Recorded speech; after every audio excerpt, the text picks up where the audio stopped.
Hello दोस्तों, नमस्कार। स्वागत है हमारे new trick with DD channel में। आज हम विजन आईएएस टेस्ट सीरीज 9 का ये फर्स्ट पार्ट देखेंगे और हर क्वेश्चन को हम पूरी डिटेल के साथ देखेंगे ताकि एक क्वेश्चन से कम कम 5 प्रश्न आप खुद बना सके। और दोस्तों बीच बीच में हम ट्रिक्स भी देखेंगे ताकि आप किसी भी तरह से बोर ना हो सके और जो क्वेश्चन आप पढ़ें दोस्तों वो आपको ज़्यादा दिन तक याद हो जाए। और दोस्तों कृपया वीडियो को लास्ट तक जरूर देखें ताकि आपको जो ट्रिक्स बताई जाए वो आपको मिल सके दोस्तों। तो चलिए आज की वीडियो स्टार्ट करते हैं बिना किसी देरी की। क्वेश्चन नंबर पहला है कि उपचारात्मक याचिका के संदर्भ में निम्नलिखित कथनों पर विचार कीजिए। पहला दिया है कि यह अंतिम दोषसिद्धि के विरुद्ध पुनरीक्षण याचिका खारिज होने के बाद दायर की जाती है। दूसरा दिया है कि इसका भारतीय संविधान के अंतर्गत उल्लेख किया गया है। तीसरा, यह 5 वरिष्ठतम न्यायाधीशों की पीठ द्वारा स्वीकृति दिए जाने पर ही स्वीकार की जाती है। उपरोक्त कथनों में से कौन सा इससे सही है या है? ए केवल 1, बी केवल 1 और 3, सी केवल 2 और 3, डी 1, 2 और 3। तो इनमें से आपको बताना है कि इसका कौन सा आंसर दोस्तों सही है। इसमें शब्द आ रहा है उपचारात्मक याचिका। इसका मतलब क्या होता है? इसका मतलब ये होता है कि वह व्यक्ति जिस पर अंतिम जो निर्णय वो सुना दिया गया है लेकिन उसकी राहत का जो है वो हकदार नहीं है उसमें, यानी कि उसको उस जो केस उस पर सुनाया गया है वो उससे संतुष्ट नहीं है, इसलिए वो पुनः उसका अवलोकन करवाना चाहता है कि जो हमको यानी जो हमारे लिए केस सुनाया गया है वो हमारे लिए से उचित नहीं है। तो वो कहलाता है दोस्तों उपचारात्मक याचिका और इसका दोस्तों उल्लेख किया गया है अनुच्छेद 137 में किया गया है। अब अपन देखते हैं दोस्तों इसमें जो ऑब्जेक्ट आया है पहला कि यह अंतिम दोषसिद्धि के विरुद्ध पुनर्निरीक्षण याचिका खारिज होने के बाद दायर की जाती है। तो ये दोस्तों बिल्कुल सही है, क्योंकि यदि अंतिम दोष सिद्ध हो गया उसके बाद भी कोई व्यक्ति है तो वो क्या कर सकता है? पुनर्निरीक्षण अपना करवा सकता है कि फिर से आप जांच कर लीजिए। और इसमें दोस्तों दूसरा दिया है कि यानी कि पहला वाला बिल्कुल सही हो जाएगा। दूसरा दिया है कि इसका भारतीय संविधान के अंतर्गत उल्लेख किया गया है, तो ये दोस्तों बिल्कुल गलत हो जाएगा दोस्तों, क्योंकि इसका भारतीय संविधान के अंतर्गत किसी भी तरह से उल्लेख नहीं किया। इसमें अपन तीसरा देखते हैं कि यह 5 वरिष्ठतम न्यायाधीशों की पीठ द्वारा स्वीकृत दिए जाने पर ही स्वीकार की जाती है, तो ये वाला दोस्तों बिल्कुल गलत हो जाएगा, क्योंकि दोस्तों 5 वरिष्ठतम न्यायाधीश ना हो के दोस्तों इसमें 3 वरिष्ठतम न्यायाधीश है उनके द्वारा इसको स्वीकृति दी जाती है दोस्तों, यानी कि इसका दोस्तों सही आंसर हो जाएगा, आंसर में इसका ए हो जाएगा कि केवल 1 हो जाएगा दोस्तों। और इसमें दोस्तों होता क्या है कि ये जो उपचारात्मक याचिका लाई गई थी इसका मुख्य उद्देश्य ये था कि इसमें न्याय की जो निष्फलता है उससे बचाया जा सके व्यक्ति को, और जो दोस्तों जो प्रक्रिया है उसका दुरुपयोग ना हो सके, इस प्रकार इसलिए ये उपचारात्मक याचिका लाई गई थी दोस्तों। तो अब अपन चलते हैं दोस्तों question number next. Question number 2 है कि निम्नलिखित में से कौन सा इससे सार्वभौमिक वयस्क मत अधिकार काय के उद्देश्य है या है? पहला दिया है जन सामान्य के स्वाभिमान और प्रतिष्ठा को बढ़ाना। दूसरा दिया है कि समानता के सिद्धांत को प्रतिष्ठित करना। तीसरा दिया है कि उत्तरदायी सरकार की स्थापना को सुनिश्चित करना। नीचे दिए गए कोड का प्रयोग कर सही उत्तर चुनिए।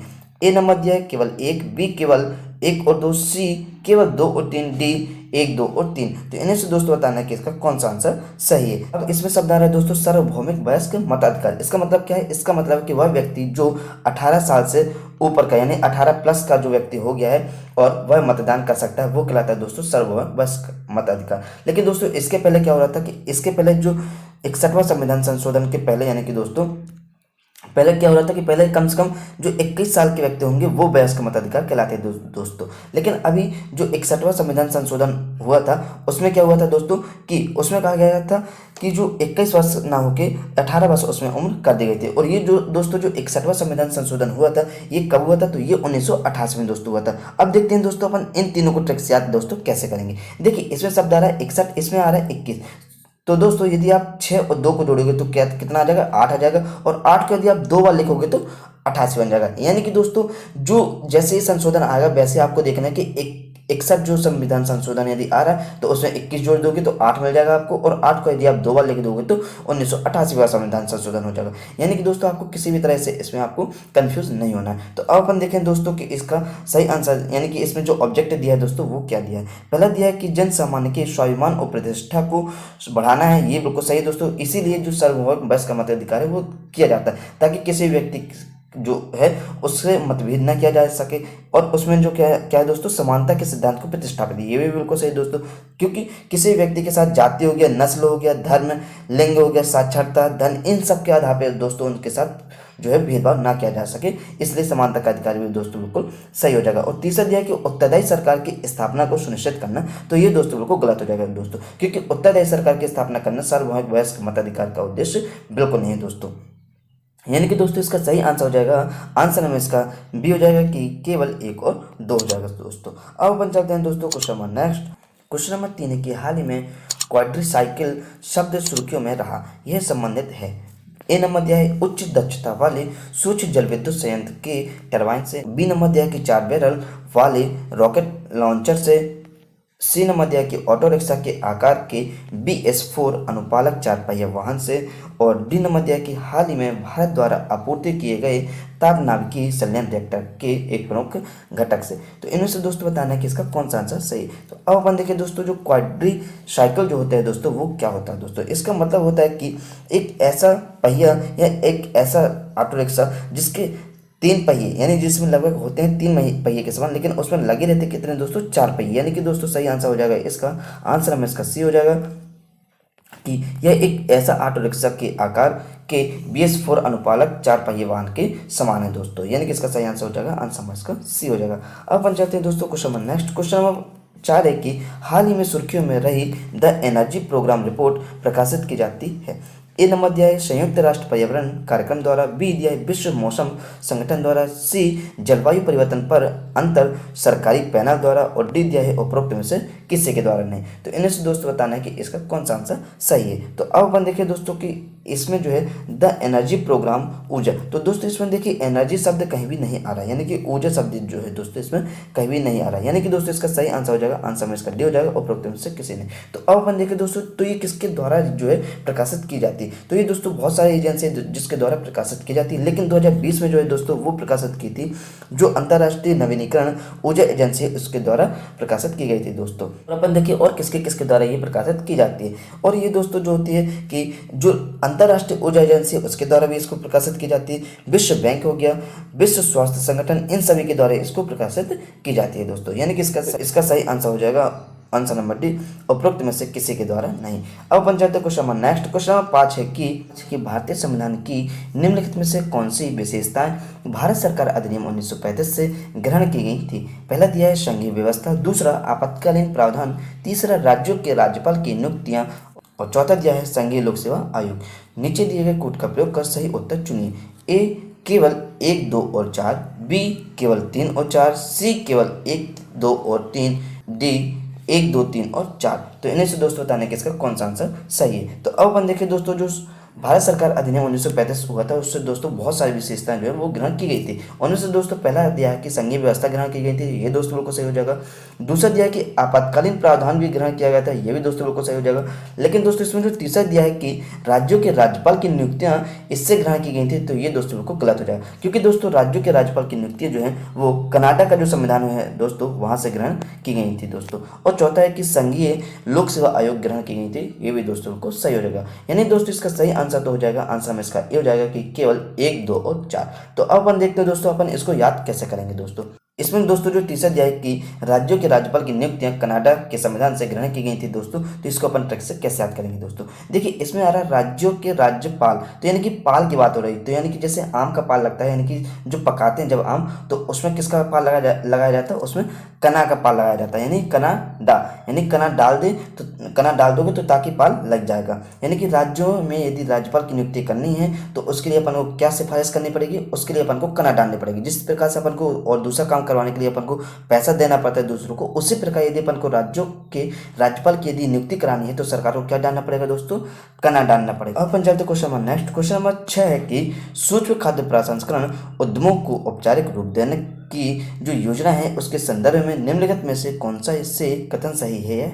पहला दिया है यह योजना असंगठित और अपंजीकृत सूक्ष्म खाद्य प्रसंस्करण उद्यमों के लिए औपचारिक क्षेत्र में उनका पारगमन सुनिश्चित करने के लिए है। दूसरा दिया है कि यह योजना अखिल भारतीय आधार पर कार्यान्वित की गई है। तीसरा है कि इसमें महिला उद्यमियों और आकांक्षी जिलों पर विशेष ध्यान दिया गया है। नीचे दिए गए कोड का प्रयोग कर सही उत्तर चुनिए। ए दिया है केवल 1 और 2, बी केवल 2 और 3, सी केवल 3, डी 1, 2 और 3। तो इन्हें से दोस्तों बताने कि इसका कौन सा आंसर सही है। अब अपन देखिए दोस्तों, जो ये सूक्ष्म खाद्य प्रसंस्करण उद्यमों को औपचारिक रूप देने की जो योजना लाई गई थी दोस्तों, इसके संदर्भ में कौन कौन सा सही है। पहला दिया है दोस्तों कि इसमें यह योजना असंगठित और अपंजीकृत सूक्ष्म खाद्य प्रसंस्करण उद्यमों के लिए औपचारिक क्षेत्र में उसका पारगमन सुनिश्चित करने के लिए किया गया था दोस्तों, ये बिल्कुल सही होगा।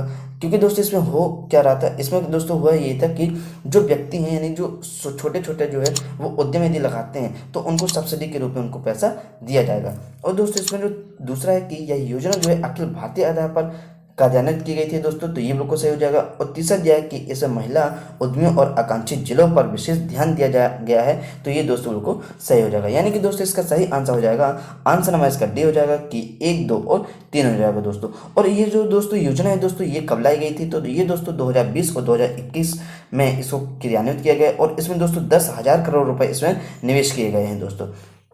और इसमें कहा गया है कि ये जो योजना है दोस्तों 2024 और 25 तक ये योजना जो है वो दोस्तों चलेगी। अब बन जाते question number next, question number 7 है कि हाल ही में सुर्खियों में रहा ओरिसिस रैक्स जो है वो क्या है दोस्तों। पहला दिया है ए नंबर है कि जीवाणु में प्रतिजैविक प्रतिरोध के लिए उत्तरदायी एक जीन है। बी नंबर है नासा का क्षुद्र गैस से नमूना प्राप्त करने हेतु तो एक मिशन है। और सी नंबर दिया है स्पंदनशील रेडियो तारा है। और डी नंबर है कि भारत में मिला निएंडरथल का प्रथम कंकाल है। तो इन्हें से दोस्तों बताना है कि इसका कौन सा आंसर सही है। तो अब अपन देखें दोस्तों जो ओरिसिस रैक्स जो है वो दोस्तों एक प्रकार से क्षुद्र ग्रह से जो नमूना है वो प्राप्त करने के लिए एक मिशन भेजा गया था। यानी कि दोस्तों इसका सही आंसर हो जाएगा, आंसर में इसका बी हो जाएगा। और दोस्तों अब अपन देखें जो ओरिसिस रैक्स है ये दोस्तों कब भेजा गया था, तो ये दोस्तों अभी हाल ही में 8 सितंबर 2016 को इसको भेजा गया था दोस्तों। और इसका जो लक्ष्य रखा गया है दोस्तों, इसका लक्ष्य ये रखा गया है कि जो पृथ्वी है, पृथ्वी पर जो ये नमूने लाने की जो लक्ष्य रखा गया है वो दोस्तों 2023 तक रखा गया है कि 24 सितंबर 2023 तक ये नमूने ला सकती है। यानी कि ये अपन ने अनुमान लगाया कि 2023 तक ये नमूने ला सकती है दोस्तों। तो अब अपन चलते हैं दोस्तों question number next, question number 8 है कि उच्चतम न्यायालय के संदर्भ में भारत का संविधान घोषित करता है। पहला दिया है दिल्ली को उच्चतम न्यायालय की पीठ के रूप में। दूसरा दिया है कि उच्चतम न्यायालय की पीठ के रूप में एक से अधिक स्थान हो सकते हैं। नीचे दिए गए कोड का प्रयोग कर सही उत्तर चुनिए। ए केवल 1, बी केवल 2, सी 1 और 2 दोनों, डी ना तो 1 और ना ही 2। तो इनमें से दोस्तों बताने कि इसका कौन सा आंसर सही है। तो पहला दिया है कि दिल्ली को उच्चतम न्यायालय की पीठ के रूप में संदर्भित करना है दोस्तों, ये बिल्कुल सही है क्योंकि दोस्तों ये जो है अनुच्छेद 130 में कहा गया है कि दिल्ली जो है उसको उच्चतम न्यायालय की पीठ के रूप में अपन संदर्भित कर सकते हैं दोस्तों। और इसमें दूसरा दिया है कि उच्चतम न्यायालय की पीठ के रूप में एक से अधिक स्थान हो सकते हैं, तो ये दोस्तों बिल्कुल सही हो जाएगा दोस्तों, क्योंकि ये जो दोस्तों है यह एक वैकल्पिक है ना कि ये अनिवार्य। यानी कि दोस्तों इसमें अपन कह सकते हैं कि ये तो या तो इसमें कोई व्यक्ति उसकी जो एक से अधिक न्यायालय जो है उसकी स्थापना कर सकता है या नहीं भी कर सकता है दोस्तों। यानी कि इसका सही आंसर हो जाएगा दोस्तों, आंसर में इसका सी हो जाएगा कि 1 और 2 दोनों हो जाएगा। अब अपन चलते हैं question number next, question number 9 है कि हाल ही में पश्चिम बंगाल से राज्यसभा के लिए मनोनीत एक सांसद ने गोरखालैंड क्षेत्र के लिए एक अलग राज्य के गठन के लिए एक विधेयक प्रस्तुत करने की योजना बनाई। उनके दल के नेता ने उन्हें विधेयक प्रस्तुत करने के लिए राष्ट्रपति की पूर्व सहमति प्राप्त करने की सलाह दी। अतः राष्ट्रपति से सहमति मिलने के पश्चात वह सदन में विधेयक को प्रस्तुत करने के लिए सभापति की अनुमति का प्रयास किया, लेकिन सभापति का विचार है कि सदन के 50% सदस्यों के अनुपस्थिति के कारण विधेयक प्रस्तुत नहीं किया जा सकता है। निम्नलिखित में से किसने किसी वैधानिक प्रावधान का उल्लेख किया है। पहला संसद सदस्य, दूसरा दल का नेता और तीसरा राज्यसभा का सभापति। नीचे दिए गए कोड का प्रयोग कर सही उत्तर चुनिए। ए दिया है कि केवल 1, बी दिया है केवल 2 और 3, सी दिया है केवल 3 और डी दिया है कि 1, 2 और 3। तो इन्हें से दोस्तों बताने कि इसका कौन सा आंसर सही है। तो अब अपन देखिए दोस्तों के ऊपर राष्ट्रपति जी के द्वारा स्वीकृति इसमें दे दी गई थी, लेकिन जो अनुपस्थिति के जो कारण है वो विधेयक बताया गया था सभापति के द्वारा। तो यानी कि दोस्तों इसका सही आंसर हो जाएगा कि आंसर में इसका सी हो जाएगा, केवल 3 हो जाएगा, क्योंकि दोस्तों जो राज्यसभा के सभापति हैं उन्होंने ही इसको मना कर दिया था। जब तक 50% सदस्य अनुपस्थित रहेंगे तब तक विधेयक जो है वो प्रस्तुत नहीं किया जा सकता है। अब अपन जाते हैं दोस्तों question number next, question number 10 है कि निम्नलिखित में से कौन सा कार्य भारतीय संविधान के अनुच्छेद 23 का स्पष्ट उल्लंघन है।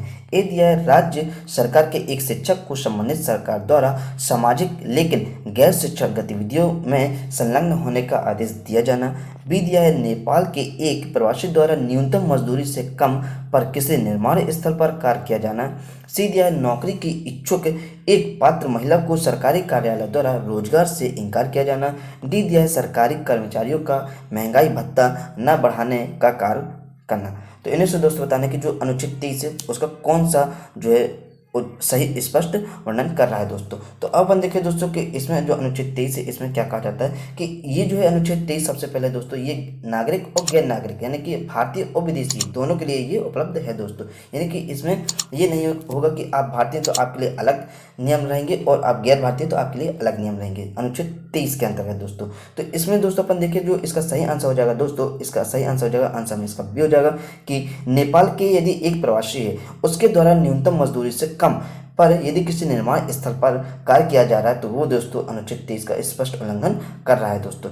यानी कि दोस्तों इसका सही आंसर हो जाएगा, आंसर में इसका बी हो जाएगा दोस्तों। अब अपन चलते हैं दोस्तों question number next. Question number 11 है कि लोकतंत्र में विधायिका, कार्यपालिका और न्यायपालिका के बीच शक्ति का बुद्धिमत्तापूर्ण सहभाजन आवश्यक है। इस संदर्भ में निम्नलिखित में से कौन सा तर्क सत्ता के सहभाजन का पक्षधर है। पहला दिया है कि यह राजनीतिक व्यवस्था की स्थिरता सुनिश्चित करता है। दूसरा दिया है यह सरकार में लोगों की भागीदारी को बढ़ावा देता है। तीसरा दिया है यह मनमानी की संभावना को कम करता है और चौथा दिया है यह विभिन्न समुदायों के बीच संघर्ष को कम करता है। नीचे दिए गए कोड का प्रयोग कर सही उत्तर चुनिए। ए दिया है केवल 1, 3 और 4, बी केवल 2 और 3, सी केवल 1 और 4, डी दिया है 1, 2, 3 और 4। तो इन्हें से दोस्तों बताने कि इसका कौन सा आंसर दोस्तों सही है। तो अब अपन देखें दोस्तों कि इसमें जो विधायिका, कार्यपालिका और न्यायपालिका है इन तीनों को दोस्तों अलग अलग रखा जाता है क्योंकि दोस्तों ये राजनीतिक व्यवस्था की स्थिरता को सुनिश्चित करता है दोस्तों, ये बिल्कुल सही हो जाएगा। क्योंकि यह सरकार में लोगों की भागीदारी को बढ़ावा देता है, ये दोस्तों ये भी बिल्कुल सही हो जाएगा। क्योंकि दोस्तों होता क्या है कि जो लोकतंत्र का मतलब दोस्तों क्या है, जनता द्वारा चुनी गई सरकार जो है वो दोस्तों कहलाती है लोकतंत्र। तो यानी कि लोगों की भागीदारी तो उसमें होगी, ये बिल्कुल सही हो जाएगा।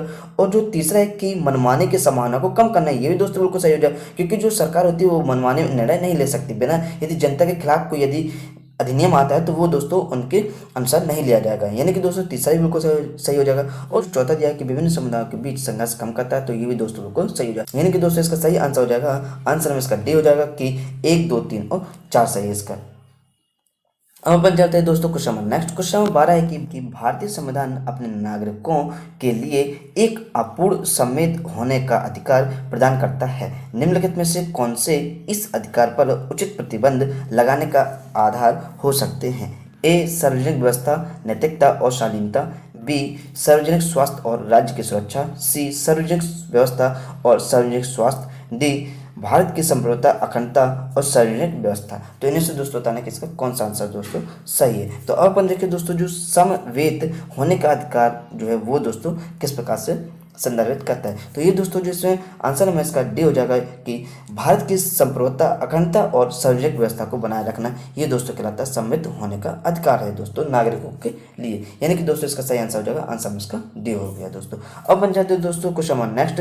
क्वेश्चन 13 है कि निम्नलिखित में से कौन नरेंद्र मंडल और भारतीय रियासतों के अन्य प्रतिनिधियों के साथ वार्ता करने के लिए संविधान सभा द्वारा नियुक्त वार्ता समिति के सदस्य थे। पहला दिया है पंडित जवाहरलाल नेहरू, दूसरा सरदार वल्लभ भाई जे पटेल, तीसरा मौलाना अब्दुल कलाम आज़ाद और चौथा दिया है बी, पट्टाभी सीतारमैया। तो इनमें से दोस्तों बताना है कि इसका कौन सा आंसर दोस्तों सही है। तो अब अपन देखिए दोस्तों नीचे दिए गए कोड का प्रयोग कर सही उत्तर चुनिए। ए केवल 1 और 2, बी केवल 1 और 4, सी केवल 2 और 4, डी 1, 2, 3 और 4। तो इन्हें से दोस्तों बताने कि इसका कौन सा आंसर सही है। तो अब दोस्तों इसमें आ रहा है कि भारतीय रियासत में जो प्रतिनिधित्व आए थे नरेंद्र मंडल भारतीय रियासत में थे। तो ये दोस्तों कब हुआ था इसका, तो ये दोस्तों जो प्रस्ताव आया था दोस्तों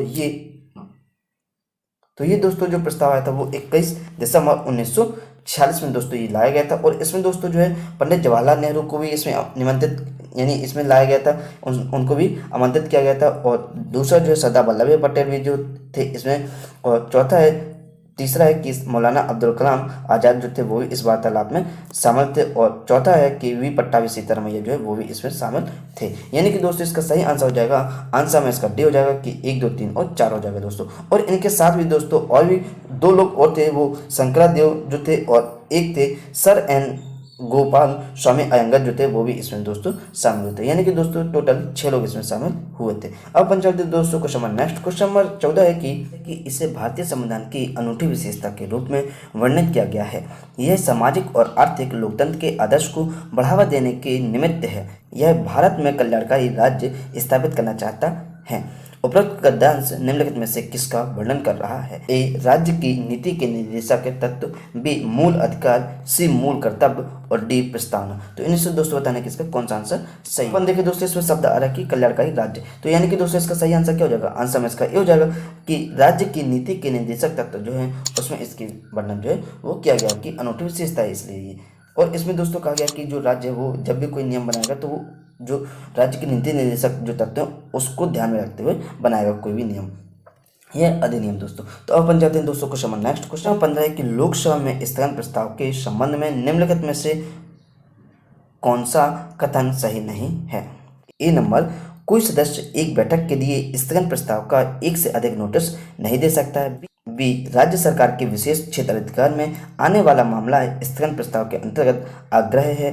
सी, स्थगन प्रस्ताव विशेष अधिकार का प्रश्न नहीं उठा सकता है।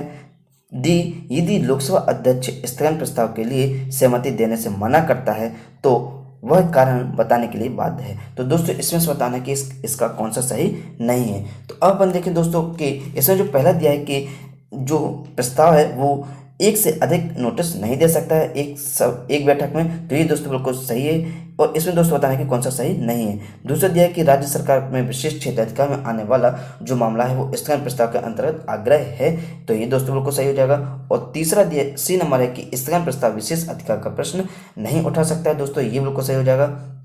और इसमें जो दोस्तों चौथा नंबर यानी कि इसमें डी नंबर जो दिया है कि यदि लोकसभा अध्यक्ष स्थगन प्रस्ताव के लिए सहमति देने से मना करते हैं तो वह कारण बताने के लिए बाध्य है, तो ये दोस्तों बिल्कुल गलत हो जाएगा दोस्तों, क्योंकि वो कारण बताने के लिए बाध्य नहीं है, क्योंकि उनका जो ये है वो विवेकाधीन दोस्तों अधिकार है उनका। तो यानी कि दोस्तों इसमें बताना कि कौन सा गलत है यानी कि सही नहीं है। तो दोस्तों इसका सही आंसर हो जाएगा, आंसर में इसका डी हो जाएगा कि यदि लोकसभा अध्यक्ष स्थगन प्रस्ताव के लिए सहमति देने से मना करते हैं तो वह कारण बताने के लिए बाध्य है, तो ये दोस्तों बिल्कुल गलत हो जाएगा यानी कि सही नहीं है दोस्तों। अब अपन चलते हैं दोस्तों question number next. Question number 16 है कि ब्रिटिश और भारतीय संसदीय प्रणाली के बीच निम्नलिखित अंतरों पर विचार कीजिए।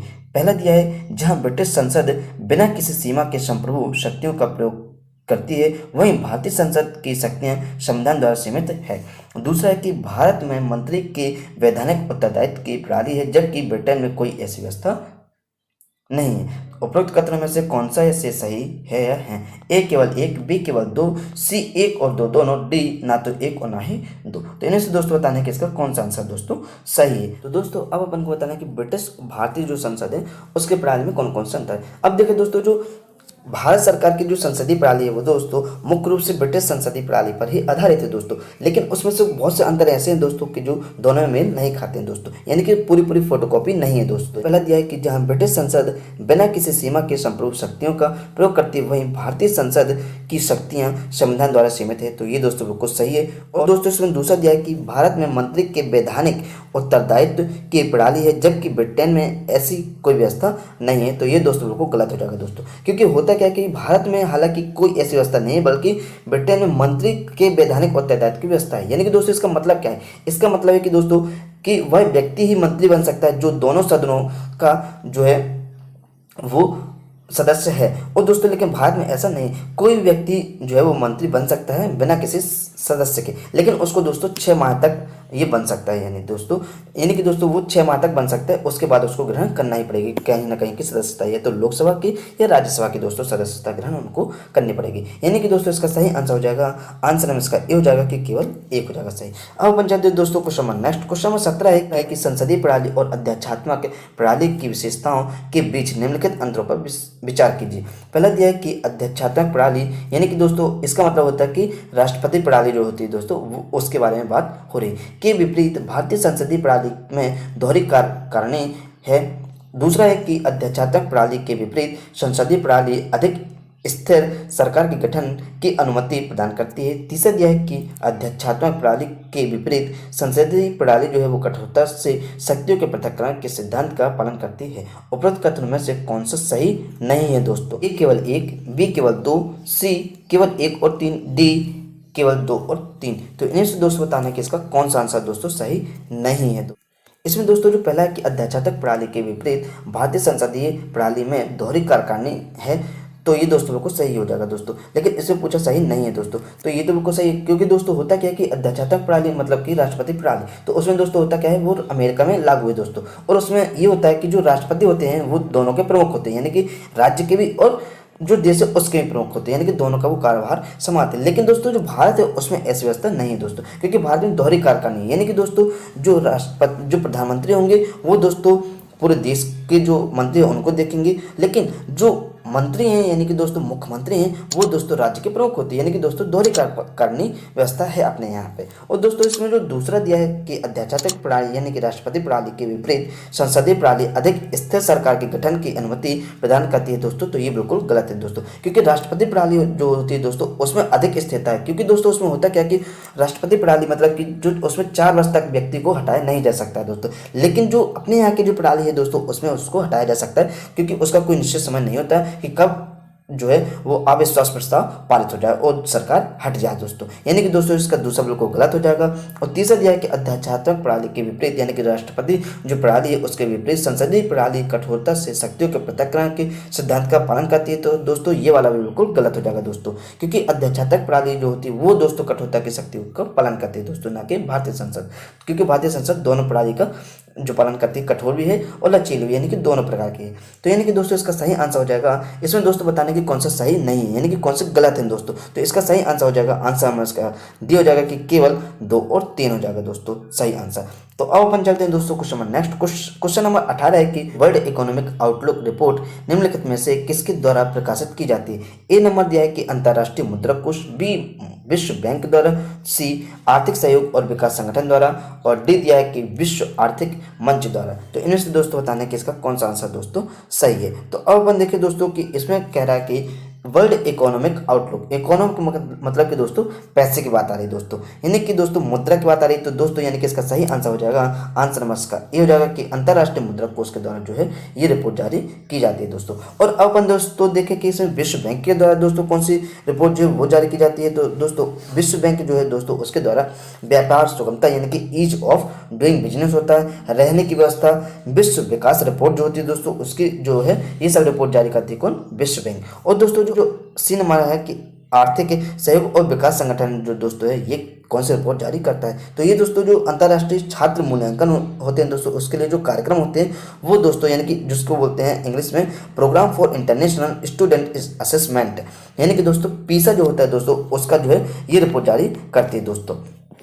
और अब अपन देखें दोस्तों जो डी नंबर है कि विश्व आर्थिक मंच है, तो ये दोस्तों कौन सी रिपोर्ट जारी करती है, तो ये दोस्तों वैश्विक जो प्रतिस्पर्धा रिपोर्ट होती है। अपन चलते हैं दोस्तों question number next. Question number 19 है कि निम्नलिखित कथनों पर विचार कीजिए। पहला दिया है कि भारत का संविधान उच्च न्यायालय और उच्चतम न्यायालय के न्यायाधीशों को हटाने की विस्तृत प्रक्रिया निर्दिष्ट करता है। दूसरा है कि सभापति लोकसभा अध्यक्ष के पास उच्च न्यायालय और उच्चतम न्यायालय के न्यायाधीशों के निष्कासन प्रस्ताव स्वीकार करने के संबंध में विवेक अधिकारी शक्तियां होती हैं। तो दोस्तों उपरोक्त कथन में से कौन सा से सही है या है, ए केवल 1, बी केवल 2, सी 1 और 2 दोनों, डी ना तो 1 और ना ही 2। तो इनमें से दोस्तों बताने कि इसका कौन सा आंसर सही है। इसमें पहला दिया है कि भारत का संविधान उच्च न्यायालय और उच्चतम न्यायालय के न्यायाधीशों को हटाने की विस्तृत प्रक्रिया जो है वो निर्दिष्ट करती है संविधान में, तो ये दोस्तों बिल्कुल गलत हो जाएगा दोस्तों, क्योंकि भारत के संविधान में किसी तरह से हटाने की जो प्रक्रिया है उसके बारे में दोस्तों निर्दिष्ट नहीं किया गया है दोस्तों। और दूसरा है कि सभापति लोकसभा अध्यक्ष के पास उच्च न्यायालय और उच्चतम न्यायालय के न्यायाधीशों के निष्कासन प्रस्ताव जो होते हैं वो स्वीकार करने के संबंध में विवेक अधिकारी शक्तियां होती हैं, तो ये दोस्तों बिल्कुल सही हो जाएगा। क्योंकि दोस्तों ये दोस्तों होता क्या है कि जो जैसे उनके बारे में प्रस्ताव पारित होगा तो वो दोस्तों जो सभापति होते हैं वो लोकसभा, तो इन दोनों के पास ये शक्ति होती है कि वो या तो स्वीकार करे और या तो ना स्वीकार करे। उसके बाद दोस्तों होता क्या कि उसके बाद वो जाता है राष्ट्रपति जी के पास, जी जो है वो यदि इसको स्वीकृति दे देते हैं तो फिर वो दोस्तों जो है न्यायाधीश जो है उनको निष्कासित कर दिया जाता है दोस्तों। और दोस्तों ये निष्कासित क्यों कैसे किया जाता है दोस्तों, इसमें सिर्फ एक ही कारण है, यदि वो साबित कदाचार यानी कि प्रूव्ड होता है कि वो मिसबिहेवियर है और या इनकैपेसिटी यानी कि वो असमर्थता है काम करने में, तो दोस्तों उनको जो है निष्कासित किया जा सकता है। लेकिन दोस्तों अभी तक की डेट में किसी भी उच्चतम न्यायालय के न्यायाधीश या उच्च न्यायालय के न्यायाधीश को अभी तक निष्कासित नहीं किया गया है दोस्तों, यानी कि दोस्तों इसका सही आंसर हो जाएगा, आंसर में इसका बी हो जाएगा कि इसका सही आंसर है केवल 2। अब अपन चाहते हैं दोस्तों question number next. Question number 20 है कि निम्नलिखित में से कौन सा या से राज्य में राष्ट्रपति शासन की उद्घोषणा कायक की आवश्यक परिणाम है या है। पहला दिया है राज्य में मंत्रिपरिषद की पदच्युत, दूसरा दिया है राज्य विधानसभा का विघटन, तीसरा राष्ट्रपति उच्च न्यायालय में निहित शक्तियां स्वयं ग्रहण कर सकता है। नीचे दिए गए कोड का प्रयोग कर सही उत्तर चुनिए। ए केवल एक, बी केवल एक और 2, सी केवल 2, डी 1, 2 और 3। तो इन्हें से दोस्तों बताने कि इसका कौन सा आंसर दोस्तों सही है। तो अब अपन देखिए दोस्तों इसमें जो आ रहा है जैसे राष्ट्रपति यदि शासन लागू होता है तो उसमें क्या होगा दोस्तों, राज्य में मंत्रिपरिषद जो होगी वो पदच्युत हो जाएगी, यानी कि वो दोस्तों भंग हो जाएगी। तो ये दोस्तों बिल्कुल सही हो जाएगा, क्योंकि उस समय दोस्तों होता क्या है कि राष्ट्रपति जी के हाथों में पूरा जो शासन है वो पूरा राज्य का शासन उनके अधीन हो जाता है दोस्तों। और इसमें दोस्तों दूसरा दिया कि राज्य विधानसभा का विघटन होता है दोस्तों, तो ये दोस्तों को गलत हो जाएगा दोस्तों, क्योंकि राज्य विधानसभा का दोस्तों विघटन ना होकर दोस्तों वो सिर्फ निलंबित होती है या वो भंग कर सकते हैं उसको, लेकिन उसका विघटन नहीं कर सकते हैं दोस्तों। और तीसरा है कि राष्ट्रपति उच्च न्यायालय में निहित शक्तियां स्वयं ग्रहण कर सकता है दोस्तों, तो ये वाला भी बिल्कुल गलत हो जाएगा दोस्तों, क्योंकि यदि किसी भी राज्य में यदि राष्ट्रपति शासन लगता है तो उसमें दोस्तों जो उच्चतम न्यायालय के पास जितनी शक्तियां हैं और जो वो कार्य करती है तो दोस्तों उससे किसी भी तरह से बदलाव नहीं होता है, और ना ही उसकी जो शक्तियाँ वो राष्ट्रपति जी के पास जाती, वो जो दोस्तों शक्तियाँ होती हैं वो उन्हीं के पास, न्यायाधीश जो होते हैं उन्हीं के पास दोस्तों स्थिर रहती है। यानी कि दोस्तों इसका सही आंसर हो जाएगा दोस्तों, आंसर हम इसका ए हो जाएगा कि केवल एक सही दोस्तों। अब अपन चलते हैं क्वेश्चन नंबर नेक्स्ट दोस्तों। क्वेश्चन नंबर 21 से 21 लोक अदालतों के संबंध में निम्नलिखित में से कौन सा कथन सही नहीं है दोस्तों।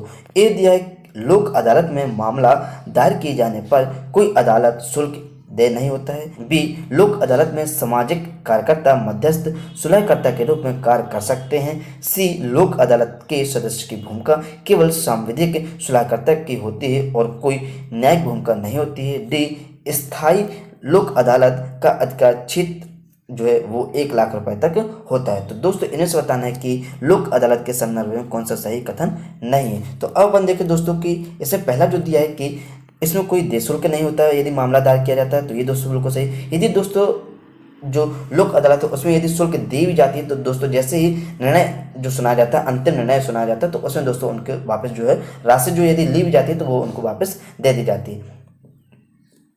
दूसरा है कि लोक अदालत में सामाजिक कार्यकर्ता मध्यस्थ सुलहकर्ता के रूप में कार्य करते हैं दोस्तों, तो ये बिल्कुल सही, क्योंकि दोस्तों लोक अदालत में क्या होता है दोस्तों, जो वकील होते हैं वो यही तो कार्य करते हैं, सामाजिक कार्यकर्ता के रूप में कार्य करते हैं, सुलहकर्ता के रूप में कार्य करते हैं। और तीसरा दिया है कि लोक अदालत के सदस्यों की भूमिका केवल सामयिक सुलहकर्ता की होती है दोस्तों, और कोई न्यायिक भूमिका नहीं होती। तो दोस्तों ये वाला बिल्कुल सही हो जाए, क्योंकि दोस्तों वो क्या कर सकते हैं, केवल सुलह करते हैं, यानी कि दो लोगों के जो बीच में जो केस है वो दोस्तों उनको सुलझा सकते हैं, ना कि उसमें कोई न्यायिक भूमिका उसमें दे सकते हैं कि नहीं वो अपने जो अधिकार है वो उसमें लागू करें कि नहीं आपको उनको सुलझाना ही होगा। तो ये दोस्तों इस प्रकार उनको फोर्स से नहीं किया जाता है दोस्तों।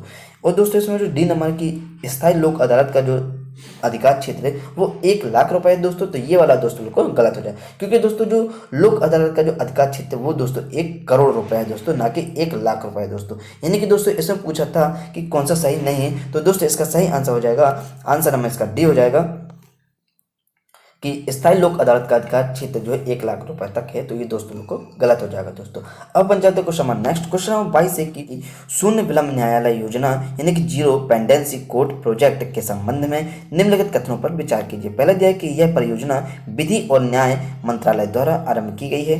दूसरा दिया है कि इस योजना का उद्देश्य प्रतिष्ठापन की तिथि से अंतिम निपटान तक मामलों का वास्तविक समय प्रवाह का अध्ययन करना है। उपरोक्त कथनों में से कौन सा इससे सही है? ए केवल 1, बी केवल 2, सी 1 और 2 दोनों, डी ना तो 1 और ना ही 2। तो इन्हीं से दोस्तों बताना है कि इसका कौन सा आंसर सही है। तो अब अपन देखें दोस्तों इसमें आ रहा शब्द कि शून्य विलंब न्यायालय परियोजना यानी कि दोस्तों जीरो पेंडेंसी कोर्ट प्रोजेक्ट जो है वो किसके द्वारा आरंभ किया गया है कि यह परियोजना विधि और न्याय मंत्रालय द्वारा आरंभ की गई थी। तो ये दोस्तों को गलत हो जाएगा, क्योंकि दोस्तों ये जो योजना है परियोजना है वो विधि और न्याय मंत्रालय द्वारा ना करके दोस्तों इसको दिल्ली उच्च न्यायालय मंत्रालय जो है उसके द्वारा इसको लागू किया गया था दोस्तों, यानी कि पहला वाला बिल्कुल गलत हो जाएगा। और दूसरा है कि यह परियोजना जो है इस परियोजना का उद्देश्य है कि प्रतिष्ठापन की तिथि से अंतिम निपटान तक मामलों का वास्तविक समय प्रवाह का अध्ययन करना। तो ये दोस्तों बिल्कुल सही हो जाएगा, यानी कि दोस्तों इसका सही आंसर हो जाएगा, आंसर में इसका बी हो जाएगा कि केवल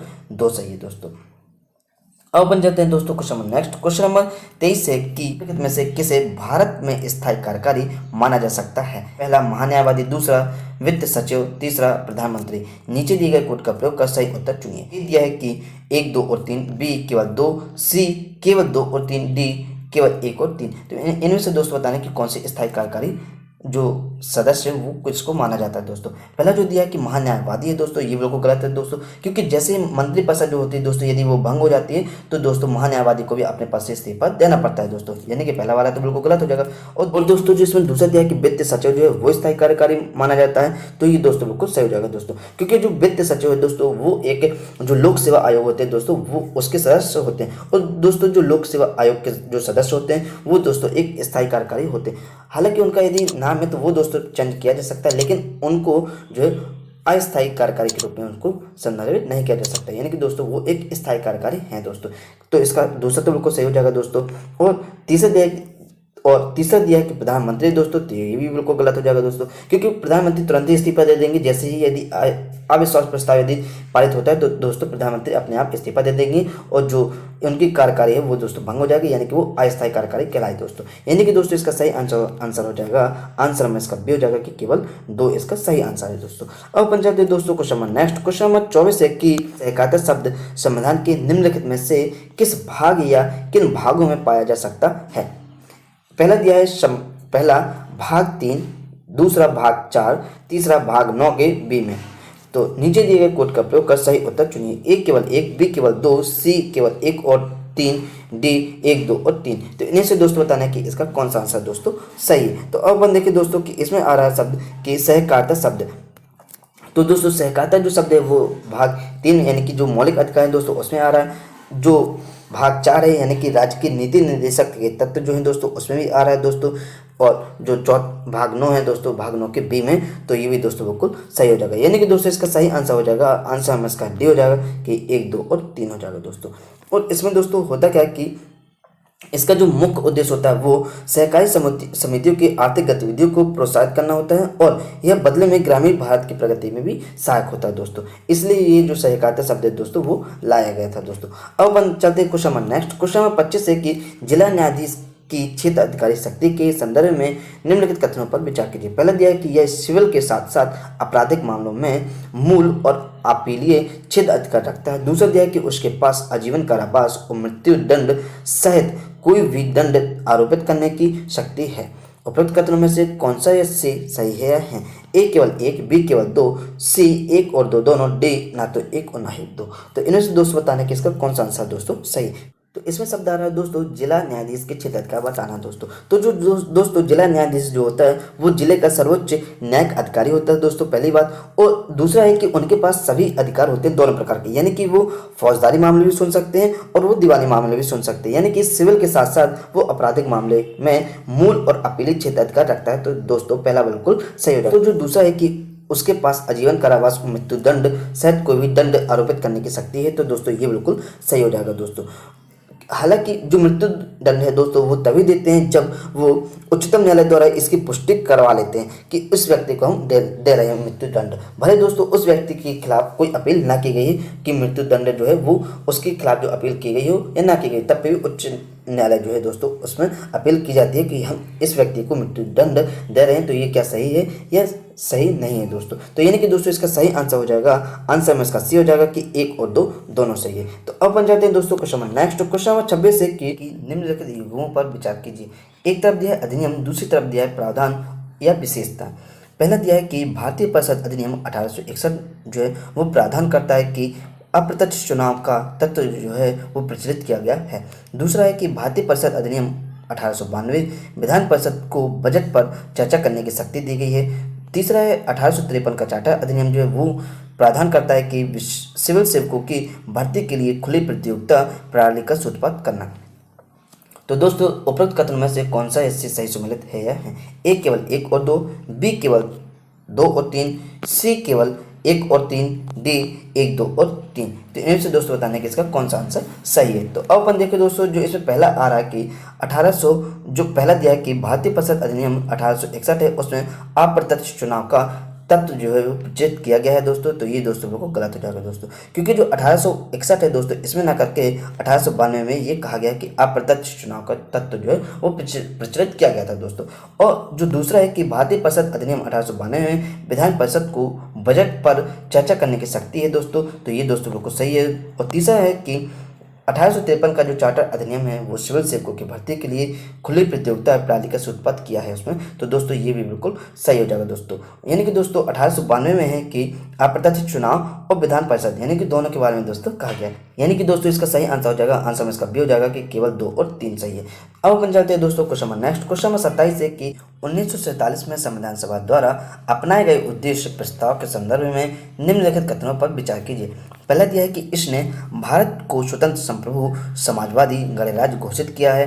दूसरा, इसने भारत के सभी लोगों को स्थिति की, अवसर की, समानता और विचार एवं अभिव्यक्ति की स्वतंत्रता की गारंटी दी है। तीसरा दिया है कि इसने अल्पसंख्यकों, दलितों और अन्य पिछड़े वर्गों के लिए पर्याप्त रक्षा उपाय प्रदान किया है। उपरोक्त कथनों में से कौन सा सही है? ए केवल 1 और 2, बी केवल 2 और 3, सी केवल 1 और 3, डी 1, 2 और 3। तो इनमें से दोस्तों बताने कि इसका कौन सा आंसर सही है। इसमें दोस्तों जो पहला है कि इसने भारत को स्वतंत्र संप्रभु समाजवादी गणराज्य घोषित किया है दोस्तों, तो ये बिल्कुल गलत हो जाएगा दोस्तों, क्योंकि समाजवादी शब्द उसमें कहीं भी नहीं था दोस्तों। यानी कि पहला वाला बिल्कुल गलत हो जाएगा दोस्तों। और दूसरा है कि इसने भारत के सभी लोगों की स्थिति की, अवसर की, समानता और विचार एवं अभिव्यक्ति की स्वतंत्रता की गारंटी दी है, तो ये दोस्तों बिल्कुल सही हो जाएगा। और तीसरा दिया है कि इसने अल्पसंख्यकों, दलित और अन्य पिछड़े वर्गों के लिए पर्याप्त रक्षा उपाय प्रदान किया है, तो ये भी दोस्तों बिल्कुल सही हो जाएगा। यानी कि दोस्तों इसका सही आंसर हो जाएगा, आंसर में बी केवल 2 और 3 सही है। अब अपन चलते हैं दोस्तों question number next. Question number 28 है कि कॉलेजियम प्रणाली के गठन के संबंध में निम्नलिखित पर विचार कीजिए। पहला दिया है कि इसका 1993 में सेकेंड जजेस केस के मामले में सूत्रपात किया गया था। दूसरा है कि थर्ड जजेस केस ने भारत के मुख्य न्यायाधीश सहित 5 सदस्यीय निकाय में इसका विस्तार किया। तीसरा दिया गया है कि चयन मानदंडों को निर्धारित करने हेतु इसका एक आधिकारिक सचिवालय है। उपरोक्त कथनों में से कौन सा इससे सही है? ए केवल 1 और 3, बी केवल 2, सी केवल 1 और 2, डी केवल 1। तो इन्हें से दोस्तों बताने के इसका कौन सा आंसर सही है। तो अब अपन देखिए दोस्तों, जो कॉलेजियम प्रणाली है दोस्तों, ये क्या कहलाती है दोस्तों? कॉलेजियम प्रणाली का मतलब होता है कि जो न्यायाधीश है उसके मामले में जो शब्द हैं वो कहे जाते हैं कॉलेजियम प्रणाली के अंतर्गत दोस्तों। तो अब अपन देखिए दोस्तों, जो पहला दिया है कि इसका जो सूत्रपात है वो 1993 में सेकेंड जजेस जो केस है उसके मामले में सूत्रपात किया गया था, तो ये दोस्तों बिल्कुल सही हो जाएगा। और दूसरा है कि थर्ड जजेस केस ने भारत के मुख्य न्यायाधीश सहित 5 सदस्यीय निकाय में इसका विस्तार किया गया था, तो ये भी दोस्तों बिल्कुल सही हो जाएगा। लेकिन दोस्तों तीसरा है कि चयन मानदंडों को निर्धारित करने हेतु इसका एक आधिकारिक सचिवालय है, तो ये दोस्तों बिल्कुल गलत है दोस्तों, क्योंकि इसका ना तो कोई आधिकारिक सचिवालय है और ना ही कोई आधिकारिक तंत्र है दोस्तों। ये एक अपारदर्शी प्रणाली है दोस्तों, इसीलिए इसमें चयन मानदंडों को निर्धारित नहीं किया गया। यानी कि दोस्तों इसका सही आंसर हो जाएगा, आंसर में इसका सी हो जाएगा कि केवल 1 और 2 सही है। अब अपन चलते हैं दोस्तों क्वेश्चन नंबर नेक्स्ट। क्वेश्चन 29 है कि भारत में सर्वोच्च न्यायालय के न्यायाधीश के संदर्भ में निम्नलिखित कथनों पर विचार कीजिए। पहला दिया है कि संविधान ने सर्वोच्च न्यायालय के न्यायाधीश का कार्यकाल निश्चित नहीं किया है। दूसरा है सर्वोच्च न्यायालय के न्यायाधीश की आयु के संबंध में कोई भी प्रश्न राष्ट्रपति द्वारा निर्धारित किया जाएगा। तीसरा है कि उसे स्वयं न्यायपालिका की अनुशंसा पर ही राष्ट्रपति द्वारा हटाया जा सकता है। उपरोक्त कथनों में से कौन सा से सही है? ए केवल 1, बी केवल 1 और 2, सी केवल 2 और 3, डी 1, 2 और 3। तो इन्हें से दोस्तों बताने कि इसका कौन सा आंसर सही है। इसमें दोस्तों बताना है कि सर्वोच्च न्यायालय के जो न्यायाधीश है दोस्तों उसके संदर्भ में बताना है। पहला दिया है कि संविधान में सर्वोच्च न्यायालय के न्यायाधीश का कार्यकाल जो है वो निश्चित नहीं किया गया है दोस्तों, तो ये दोस्तों बिल्कुल सही हो जाएगा। और दूसरा है कि सर्वोच्च न्यायालय के न्यायाधीश की आयु के संबंध में कोई भी प्रश्न जो है वो राष्ट्रपति द्वारा निर्धारित किया जाएगा, तो ये दोस्तों बिल्कुल गलत है दोस्तों, क्योंकि यदि कोई भी प्रश्न यदि निर्धारित करना है तो वो संसद द्वारा दोस्तों निर्धारित किया जाएगा, ना कि राष्ट्रपति द्वारा दोस्तों।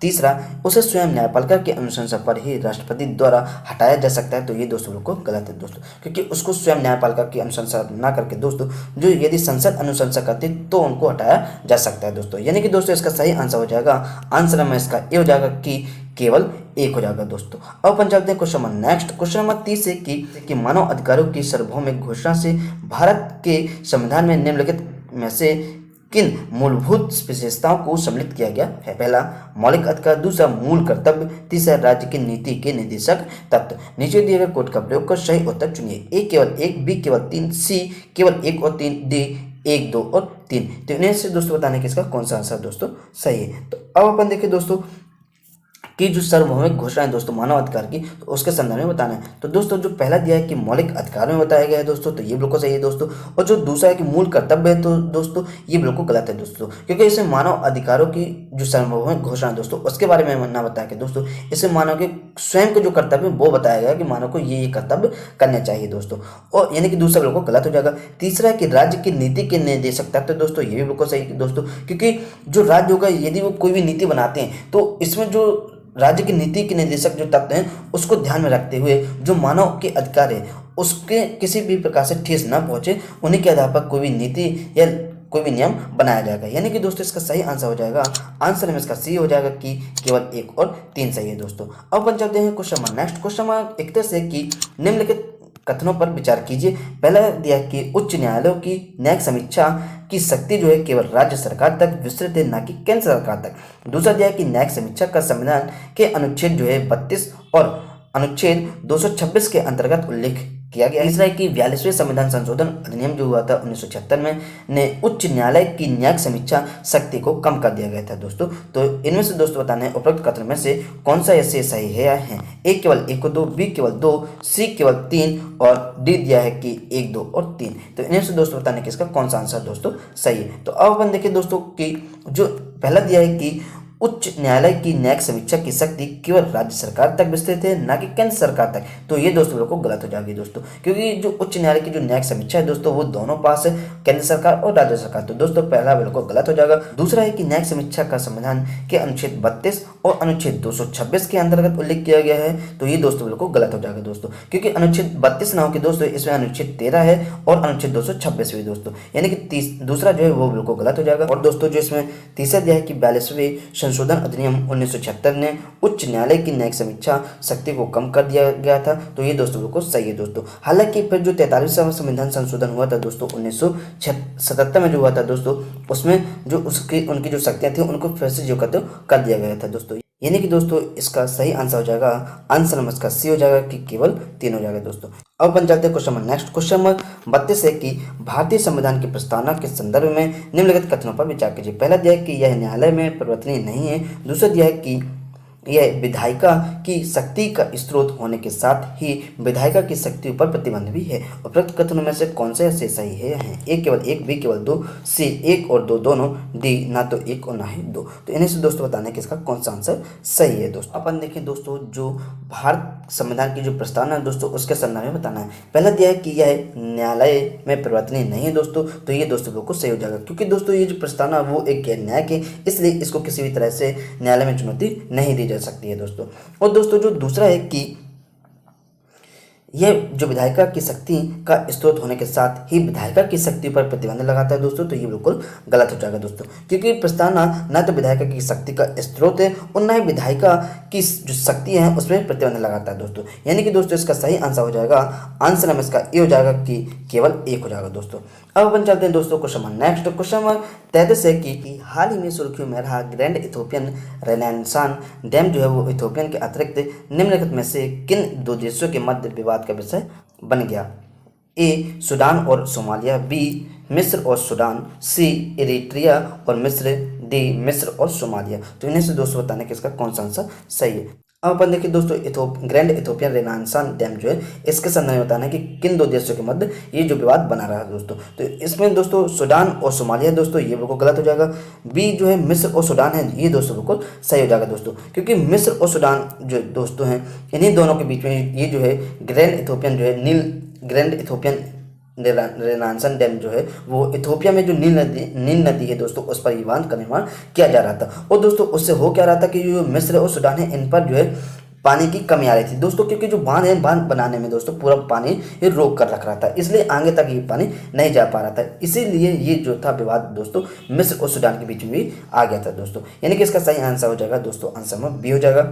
अब अपन चलते हैं question number next. Question number 34 से कि प्रधानमंत्री फसल बीमा योजना के संदर्भ में निम्नलिखित कथनों पर विचार कीजिए। पहला दिया है कि इसका उद्देश्य किसानों को नवाचारी और आधुनिक कृषि पद्धतियां अपनाने के लिए प्रोत्साहित करना है। दूसरा दिया है कि यह बैंकों से फसली ऋण लेने वाले किसानों के लिए ही अनिवार्य है। उपरोक्त कथनों में से कौन सा से सही है या है। ए केवल 1, बी केवल 2, सी 1 और 2 दोनों, डी ना तो 1 और ना ही 2। तो इन्हें से दोस्तों बताने कि इसका कौन सा आंसर सही है। तो अब अपन देखिए दोस्तों प्रधानमंत्री फसल बीमा योजना जो है दोस्तों ये कब लाई गई थी, तो ये दोस्तों 2016 को लाई गई थी दोस्तों।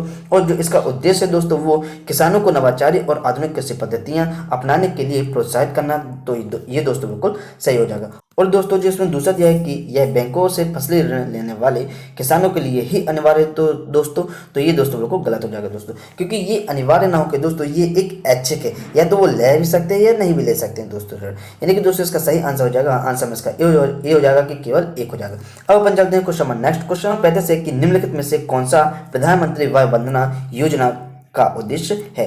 पहला है कि निर्धनता रेखा के नीचे बीपीएल की श्रेणी से संबंधित और आयु से संबंधित विकलांगताओं और दुर्बलताओं से पीड़ित वरिष्ठ नागरिकों को भौतिक सहायक उपकरण एवं सहायक जीवन निर्वाह उपकरण उपलब्ध कराना। दूसरा है कि वृद्ध अवस्था के दौरान वरिष्ठ नागरिकों को सामाजिक और आर्थिक सुरक्षा प्रदान करना। तीसरा है कि समाज और राष्ट्र का निर्माण करने में वृद्ध जनों का योगदान समझने के लिए युवा पीढ़ी को अवसर प्रदान करना। 3 नंबर है कि आश्रय, भोजन, चिकित्सा देखभाल और मनोरंजन के अवसर जैसी मूलभूत सुविधाएं प्रदान करके वरिष्ठ नागरिकों के जीवन की गुणवत्ता में सुधार लाना है। तो इनमें से दोस्तों बताना है कि आपको कौन सा आंसर सही। दोस्तों जो प्रधानमंत्री वय वंदना योजना है दोस्तों इसका उद्देश्य क्या है दोस्तों, तो इसका उद्देश्य कि जो 60 वर्ष या उससे अधिक की जो वृद्ध अवस्था है उनके लिए पेंशन की एक योजना लागू करना और उनकी जो सामाजिक और आर्थिक सुरक्षा उसको प्रदान करना है दोस्तों। यानी कि इसका सही आंसर हो जाएगा दोस्तों, आंसर में इसका डी हो जाएगा। और दोस्तों जो प्रधानमंत्री योजना है दोस्तों, प्रधानमंत्री वय वंदना योजना है दोस्तों, यानी कि PMVVY जो है दोस्तों ये कब लाई गई थी दोस्तों, तो ये 4 मई 2017 को दोस्तों लाई गई थी और ये 2020 तक यानी कि 31 मार्च 2020 तक दोस्तों ये लागू रहनी थी दोस्तों। लेकिन इसको अभी हाल में इसको बढ़ा करके 31 मार्च 2023 तक इसको कर दिया गया है ताकि और लोग भी इसका लाभ उठा सके दोस्तों जो 60 वर्ष से अधिक हैं दोस्तों।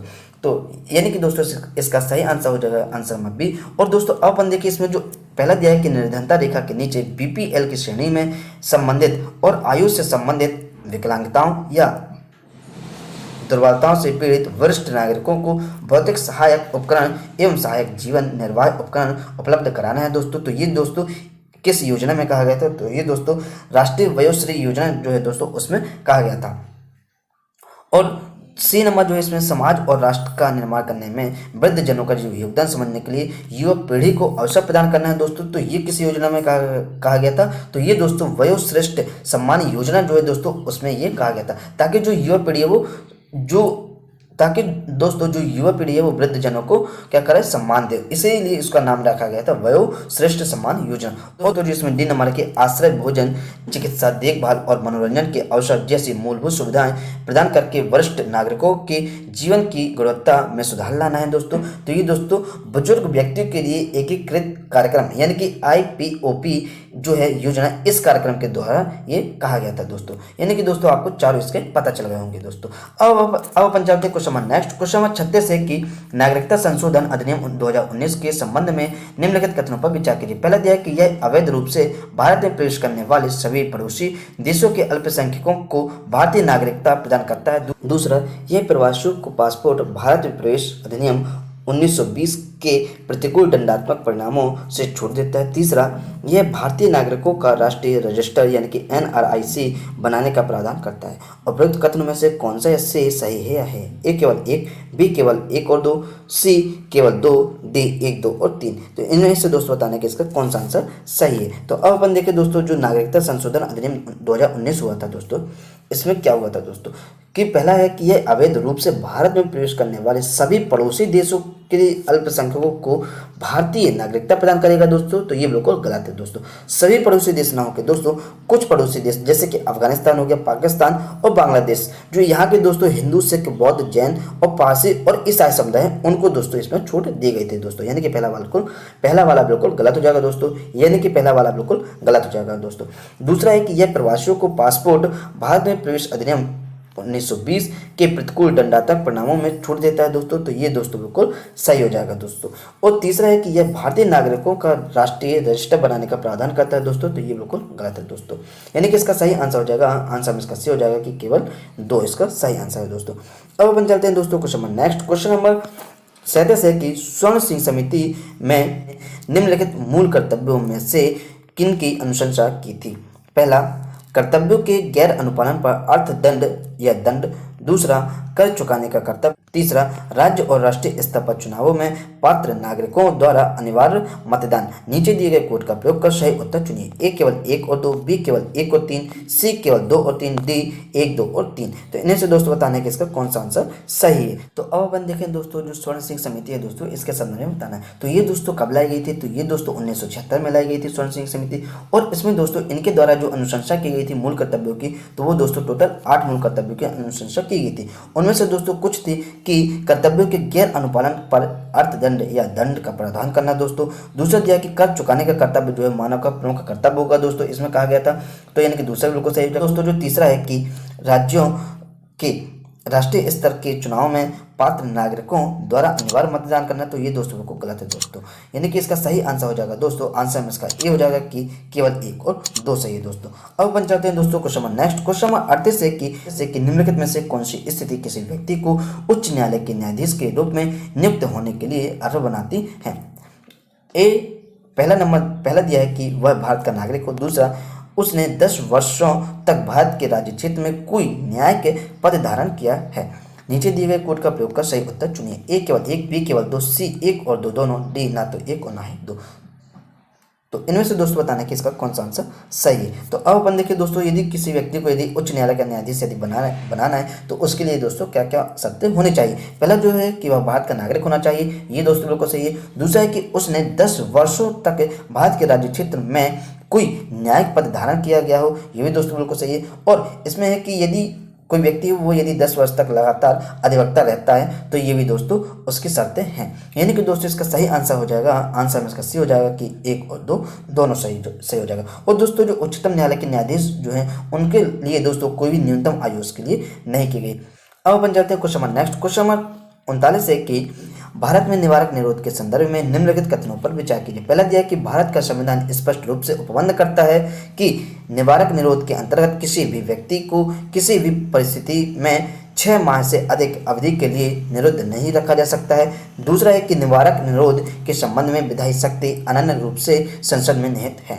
उपरोक्त कथनों में से कौन सा से सही है? ए केवल 1, बी केवल 2, सी 1 और 2 दोनों, डी ना तो 1 और ना ही 2। तो इनमें से दोस्तों बताने कि इसका कौन सा आंसर सही है। तो अब अपन देखें दोस्तों कि इसमें आ रहा है दोस्तों शब्द निवारक निरोध, यानी कि निवारक निरोध का मतलब है दोस्तों वह व्यक्ति जिसके जो एक हिरासत में है या कैद किया गया है वो दोस्तों कहलाता है निवारक निरोध। तो उसके संदर्भ में दोस्तों बताना है कि कौन कौन से नियम कानून जो है।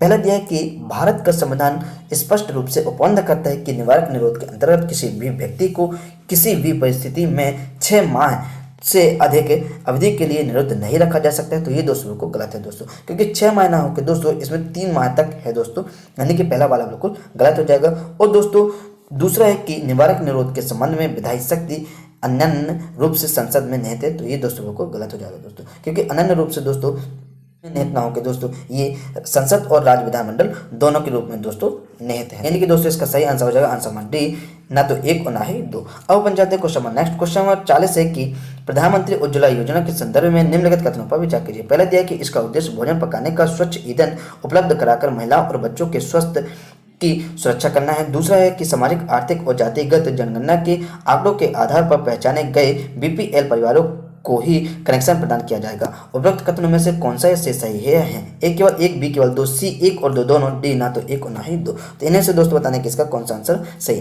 तो अब अपन देखिए दोस्तों जो प्रधानमंत्री उज्ज्वला योजना है यानी कि PMUY, ये जो है दोस्तों ये कब लाई गई थी? तो ये दोस्तों अभी हाल में लागू की गई थी प्रधानमंत्री द्वारा। और इसमें जो दोस्तों इसका उद्देश्य है कि भोजन पकाने का स्वच्छ ईंधन उपलब्ध कराकर महिलाओं और बच्चों के स्वास्थ्य की सुरक्षा करना है दोस्तों, ये बिल्कुल सही है। और दूसरा है कि सामाजिक, आर्थिक और जातिगत जनगणना के आंकड़ों के आधार पर पहचाने गए बीपीएल परिवारों को ही कनेक्शन प्रदान किया जाएगा, ये दोस्तों बिल्कुल सही। क्योंकि दोस्तों जो 2011 में जो जनगणना हुई थी दोस्तों उसी के आधार पर ये प्रदान किया जाएगा। यानी कि दोस्तों इसका सही आंसर हो जाएगा, आंसर में इसका सी हो जाएगा दोस्तों, 1 और 2 दोनों सही। और ये दोस्तों जो कनेक्शन है वो महिलाओं को कनेक्शन दिया जाएगा, ये दोस्तों जो कनेक्शन है वो महिलाओं को ही दिया जाएगा ताकि महिलाओं को प्रोत्साहित किया जा सके दोस्तों। और अब बन जाते हैं दोस्तों question number next. Question number 41 है कि स्वतंत्रता पूर्व युग के दौरान उच्चतम न्यायालय के संदर्भ में निम्नलिखित कथनों पर विचार कीजिए। पहला दिया कि चार्टर अधिनियम 1833 के अंतर्गत संघीय न्यायालय की स्थापना की गई। दूसरा है कि उच्चतम न्यायालय ने भारत सरकार के अधिनियम 1935 के अंतर्गत अपील की सर्वोच्च अदालत ब्रिटिश प्रीवी काउंसिल को प्रतिस्थापित कर दिया। उपरोक्त कथनों में से कौन सा इससे सही है? ए केवल 1, बी केवल 2, सी 1 और 2 दोनों, डी ना तो 1 और ना ही 2। तो इनमें से दोस्तों बताने कि इसका कौन सा आंसर सही है। तो अब अपन देखें दोस्तों, जो स्वतंत्रता युग पूर्व के दौरान जो है उच्चतम न्यायालय के संदर्भ में बताना है। पहला जो है चार्टर अधिनियम 1833 के अंतर्गत संघीय न्यायालय की स्थापना की गई थी दोस्तों। तो ये बिल्कुल गलत है दोस्तों, क्योंकि संघीय स्थापना की जो है दोस्तों वो 1835 जो अधिनियम था दोस्तों उसके अंतर्गत की गई थी। और दोस्तों इसमें जो है शुभारंभ जो हुआ था दोस्तों उच्चतम न्यायालय का, वो दोस्तों 28 जनवरी 1950 को दोस्तों शुभारंभ हुआ था दोस्तों, यानी कि पहला वाला बिल्कुल गलत हो जाएगा। और दोस्तों जो इसमें दूसरा दिया है कि उच्चतम न्यायालय ने भारत सरकार अधिनियम 1935 के अंतर्गत अपील की सर्वोच्च अदालत ब्रिटिश प्रीवी काउंसिल को प्रतिस्थापित किया है। तो ये दोस्तों बिल्कुल गलत है दोस्तों, क्योंकि इसको प्रतिस्थापित ना करके दोस्तों इसने जो 1935 का जो अधिनियम था दोस्तों उसमें जो नियम थे उसको प्रतिस्थापित किया, यानी कि क्षेत्र अधिकार में अधिक व्यापकता की है दोस्तों, ना कि प्रतिस्थापित किया है। यानी कि दोस्तों दूसरा भी बिल्कुल गलत हो जाएगा। यानी कि दोस्तों इसका सही आंसर हो जाएगा, आंसर में इसका डी हो जाएगा कि ना तो 1 सही और ना ही 2 सही है दोस्तों। अब अपन जाते हैं question number next. Question number 42 है कि संविधान की तीसरी अनुसूची किसकी शपथ या प्रतिज्ञान के प्रारूप से संबंधित है? पहला दिया राष्ट्रपति की, दूसरा दिया संघ लोक सेवा आयोग के अध्यक्ष की, तीसरा राज्य विधानमंडल के निर्वाचन के लिए अभ्यर्थियों की। नीचे दिए गए कोड का प्रयोग कर सही उत्तर चुनिए। ए केवल 1, बी केवल 1 और 2, सी केवल 2 और 3, डी केवल 2। तो इनमें से दोस्तों बताना है कि इसका कौन सा आंसर सही है। तो अब अपन देखिए दोस्तों कि संविधान की जो तीसरी अनुसूची है दोस्तों उसमें शपथ की तो बात की गई है दोस्तों, लेकिन उसमें जो है दोस्तों राष्ट्रपति की गई है, ये बिल्कुल गलत है। संघ लोक सेवा आयोग के अध्यक्ष की बात की गई, ये भी दोस्तों बिल्कुल गलत है, यानी कि पहला दूसरा बिल्कुल गलत हो जाएगा। तीसरा जो है राज्य विधानमंडल के निर्वाचन के लिए अभ्यर्थियों की इसमें अनुशंसा की गई है दोस्तों, तो ये बिल्कुल सही हो जाएगा। यानी कि दोस्तों इसका सही आंसर हो जाएगा, आंसर में इसका डी हो जाएगा दोस्तों।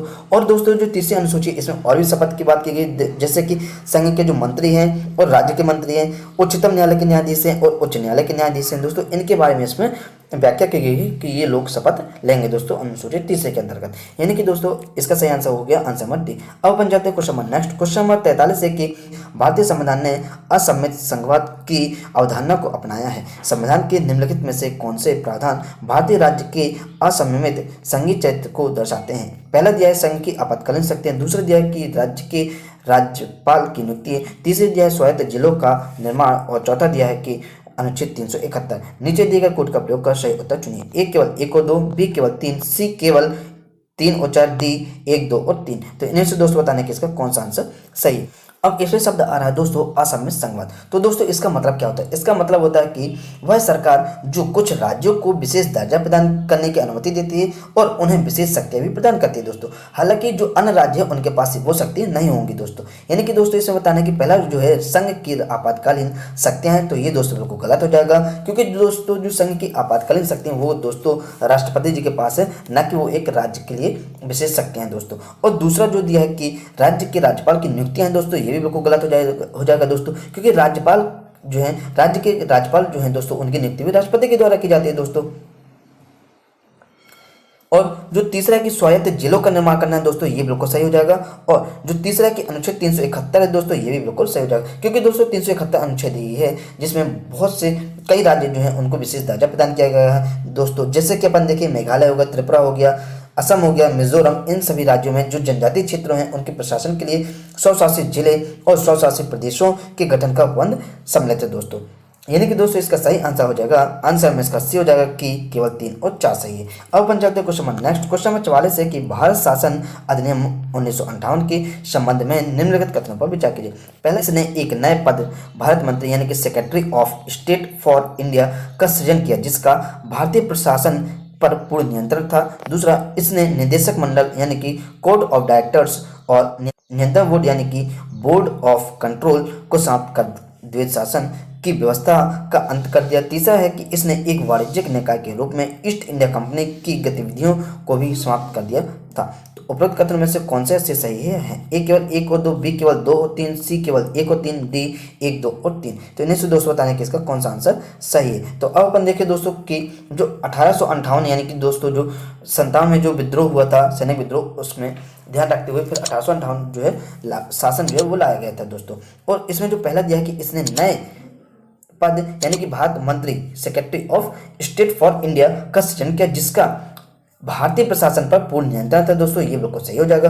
और दूसरा है कि इसने निदेशक मंडल कोड ऑफ डायरेक्टर्स और नियंत्रण बोर्ड यानी कि बोर्ड ऑफ कंट्रोल को समाप्त कर द्वैध शासन की व्यवस्था का अंत कर दिया था दोस्तों। ये भी बिल्कुल सही हो जाएगा। लेकिन दोस्तों जो तीसरा है कि इसने एक वाणिज्यिक निकाय के रूप में ईस्ट इंडिया कंपनी की गतिविधियों को भी समाप्त कर दिया गया था दोस्तों। तो ये भी दोस्तों बिल्कुल गलत हो जाएगा दोस्तों, क्योंकि ईस्ट इंडिया कंपनी की गतिविधियां जो हैं दोस्तों वो 1833 है दोस्तों, उसी में समाप्त कर दिया गया था दोस्तों पूरी। यानी कि इसका सही आंसर हो जाएगा, आंसर में इसका ये हो जाएगा कि केवल 1 और 2 सही है दोस्तों। अब अपन चलते हैं दोस्तों क्वेश्चन नेक्स्ट क्वेश्चन 45 के निम्नलिखित पर विचार कीजिए। पहला दिया है कि वन्य जीव यानी कि संरक्षण अधिनियम 1972, दूसरा सिविल अधिकार संरक्षण अधिनियम 1955, निःशुल्क और अनिवार्य बाल शिक्षा का अधिकार अधिनियम 2009, चौथा दिया है कि राष्ट्रीय सुरक्षा अधिनियम 1980। उपरोक्त अधिनियमों में से किन अधिनियमों का उद्देश्य भारतीय संविधान के अंतर्गत प्रदत्त मूल अधिकारों को प्रवर्तित करना है? ए दिया है केवल 2 और 3, बी केवल 2, 3 और 4, सी केवल 1 और 4, डी 1, 2, 3 और 4। तो इन्हें से दोस्तों बताना कि इसका कौन सा आंसर सही है। तो अब अपन देखें दोस्तों जो मूल अधिकार है दोस्तों उसमें कौन कौन सा शब्द आया है दोस्तों। पहला जो दिया कि वन्य जीव संरक्षण अधिनियम 1972 दोस्तों, ये बिल्कुल गलत हो जाएगा दोस्तों, क्योंकि ये मूल अधिकार ना हो कि दोस्तों ये मूल कर्तव्य में दोस्तों आया है। और दूसरा है कि सिविल अधिकार संरक्षण अधिनियम दोस्तों होना, तो ये दोस्तों बिल्कुल सही है। तीसरा है कि निःशुल्क और अनिवार्य बाल शिक्षा का अधिकार अधिनियम 2009, ये भी दोस्तों बिल्कुल सही है। और राष्ट्रीय सुरक्षा अधिनियम 1980, ये भी दोस्तों बिल्कुल सही है। दोस्तों इसका सही आंसर हो जाएगा, आंसर में बी केवल 2, 3 और 4 हो जाएगा। अब अपन चलते question number next, question number 46 है कि हाल ही में निम्नलिखित में से किस राज्य ने खेलों को उद्योग का दर्जा दिया है? ए महाराष्ट्र, बी हरियाणा, सी मिजोरम और डी असम। तो इन्हें से दोस्तों बताने कि इसका कौन सा आंसर सही है। तो यानी कि दोस्तों इसमें अब अपन देखें कि जो खेलों को जो उद्योग का दर्जा दिया है दोस्तों वो क्यों दिया गया है। दोस्तों वो इसलिए दिया गया है ताकि खेलों में अधिक से अधिक लोग आएँ और इसमें अपना योगदान दें, यानी कि निष्कर्ष यानी कि निवेश करें, ताकि जो खेल की गतिविधियाँ उसको और आगे उसको बढ़ाया जा सके। यानी कि दोस्तों ये किस राज्य में किया गया था दोस्तों, तो ये हो जाएगा इसका आंसर में इसका सी बिल्कुल सही हो जाएगा कि मिजोरम के द्वारा ये दोस्तों उद्योग खोला गया है दोस्तों। अब अपन चलते हैं दोस्तों question number next, question number 47 है कि भारतीय संविधान के अनुच्छेद 19 के अंतर्गत प्रदान किए गए स्वतंत्रता के 6 अधिकारों के संदर्भ में निम्नलिखित कथनों पर विचार कीजिए। पहला दिया कि ये केवल राज्य की कार्रवाई के विरुद्ध न कि निजी व्यक्तियों के विरुद्ध उपलब्ध है। दूसरा दिया कि ये केवल नागरिकों को उपलब्ध है लेकिन कानूनी संस्थाओं और विदेशियों को उपलब्ध नहीं है। उपरोक्त कथनों में से कौन सा से सही है? ए केवल 1, बी केवल 2, सी 1 और 2 दोनों, डी ना तो 1 और ना ही 2। तो इनमें से दोस्तों बताने कि इसका कौन सा आंसर दोस्तों सही है। तो अब अपन देखें दोस्तों जो अनुच्छेद 19 है उसमें जो 6 अधिकार दोस्तों हैं वो कौन कौन से दोस्तों, उसमें दोस्तों है कि बोलने की स्वतंत्रता है सभी को, और शांतिपूर्ण सम्मेलन करने का अधिकार है, संघ या संगम बनाने का अधिकार है, और भारत में जो राज्य क्षेत्र हैं जितने भी उसमें संचार करने का अधिकार है, वहाँ बसने का अधिकार है, और व्यापार या कारोबार करने का अधिकार है दोस्तों। और इसमें अपन देखें दोस्तों जो पहला दिया कि ये केवल राज्य की कार्रवाई के विरुद्ध न कि निजी व्यक्तियों के विरुद्ध उपलब्ध है, तो दोस्तों ये बिल्कुल सही हो जाएगा दोस्तों। और दूसरा है कि ये केवल नागरिकों को उपलब्ध है लेकिन कानूनी संस्थाओं और विदेशियों को उपलब्ध नहीं है दोस्तों, तो ये भी बिल्कुल सही हो जाएगा दोस्तों। यानी कि इसका सही आंसर हो जाएगा आंसर में सी 1 और 2 दोनों सही है। तो अब अपन चलते हैं क्वेश्चन नेक्स्ट, क्वेश्चन नंबर 48 है कि नव विकास बैंक यानी कि न्यू डेवलपमेंट बैंक के संदर्भ में निम्नलिखित कथनों पर विचार कीजिए। पहला यह है ब्रिक्स शिखर सम्मेलन 2014 की फोर्टालेजा घोषणा के अंतर्गत स्थापित किया गया था। दूसरा है कि भारत इस बैंक में दूसरा सबसे बड़ा शेयरधारक है। तीसरा है कि इसका मुख्यालय शंघाई में है। उपरोक्त कथनों में से कौन सा इससे सही है? ए केवल 1, बी केवल 1 और 3, सी केवल 2 और 3, डी 1, 2 और 3। तो इनमें से दोस्तों बताना है कि इसका कौन सा आंसर सही है। तो अब अपन देखें दोस्तों जो न्यू डेवलपमेंट बैंक है दोस्तों इसके संदर्भ में बताना है। तो पहला दिया कि यह ब्रिक्स शिखर सम्मेलन 2014 की फोर्टालेजा घोषणा के अंतर्गत स्थापित किया गया था दोस्तों, तो ये बिल्कुल सही है। और दोस्तों इसमें आया है ब्रिक्स, तो ब्रिक्स का मतलब है दोस्तों यानी कि 5 देश। कौन कौन से दोस्तों? Brazil, B for Brazil, R for रूस, और आई माने इंडिया, और सी माने चीन, और एस माने साउथ अफ्रीका।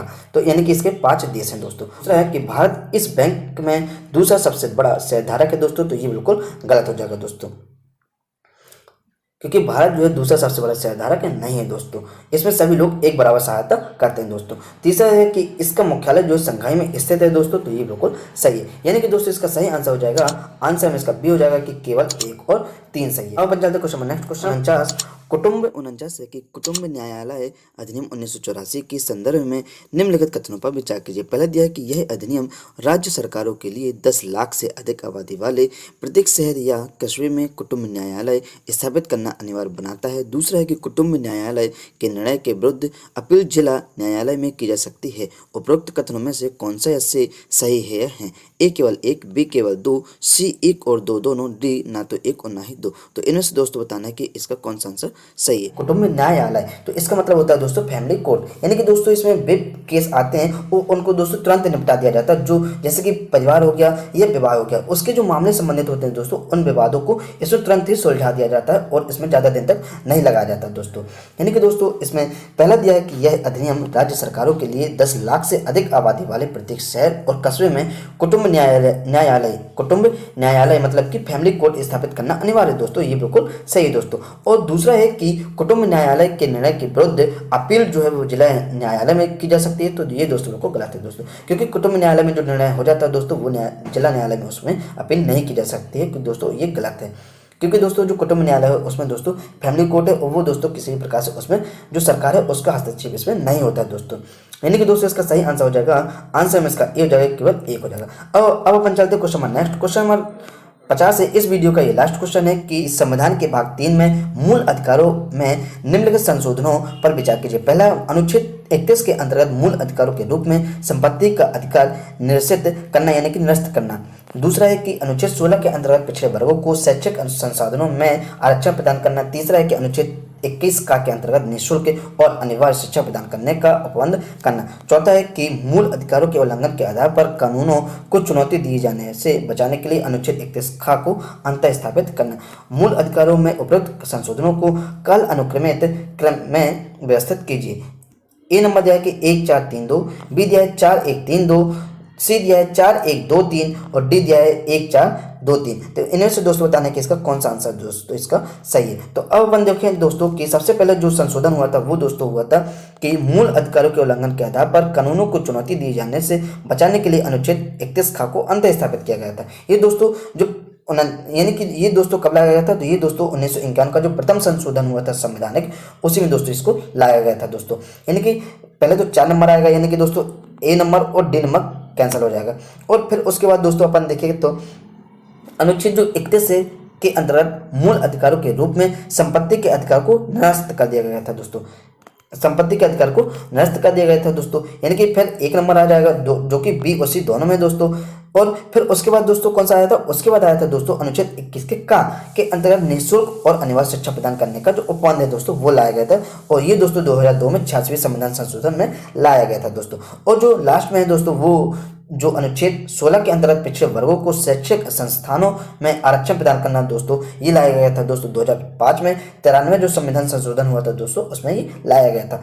और दोस्तों इसमें प्रबंधन किया गया था कि भारतीय प्रौद्योगिकी संस्थान यानी कि IIT जो है और भारतीय प्रबंधन संस्थानों यानी कि IIM जो है दोस्तों, उसमें जो है सभी व्यक्ति को यानी जो पिछड़े वर्ग के व्यक्ति हैं उनको 27% का आरक्षण से प्रदान किया गया था। यानी कि दोस्तों इसका सही आंसर हो जाएगा आंसर बी कि 4 1 3 2।